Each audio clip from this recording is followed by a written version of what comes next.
I got dumped over text, then my dad hit with the hardest truth of my life.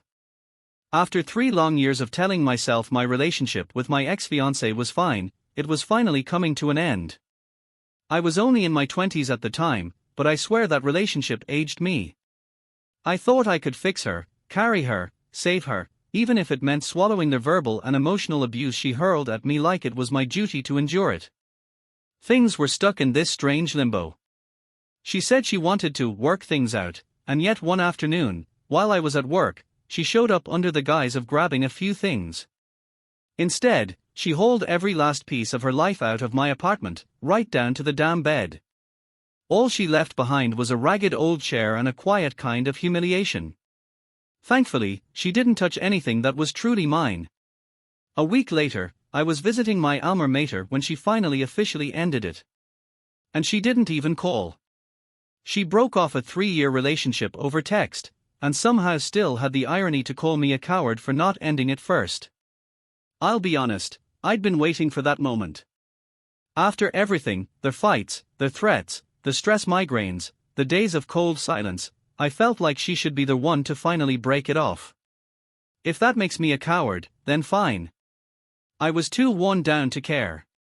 That night, after I got the text, I was getting ready to go to the bar with my best friend, who was fresh out of his own breakup. We figured we'd drown the sting together. Before heading out, I joked to my dad that maybe I'd get lucky and take someone home. Maybe that would numb things for a minute. My dad just put a hand on my shoulder as I turned to leave. "Son, wait. You have to understand, my dad is a quiet man. Soft-spoken. He doesn't talk unless he has something worth saying. He looked me dead in the eye and said, 'I need you to hear me when I tell you this. You're the strongest man I've ever met, and I love you. But every time you get involved with a woman, you turn into a wet bag of shit.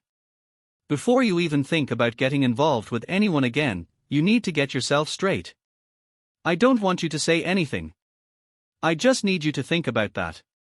The look on his face struck me. As much as it probably killed him to hit me with something that blunt in a moment that raw, he knew he had to. Every nerve in me wanted to snap back, to yell, to defend myself. My blood was boiling. But I didn't say a word. I left, and I didn't drink much that night. Because deep down, I knew the son of a bitch was right. So I spent the next 2 years rebuilding. Not pretending to be strong, actually becoming strong. Figuring out who I was without a woman to validate me. I lived. I took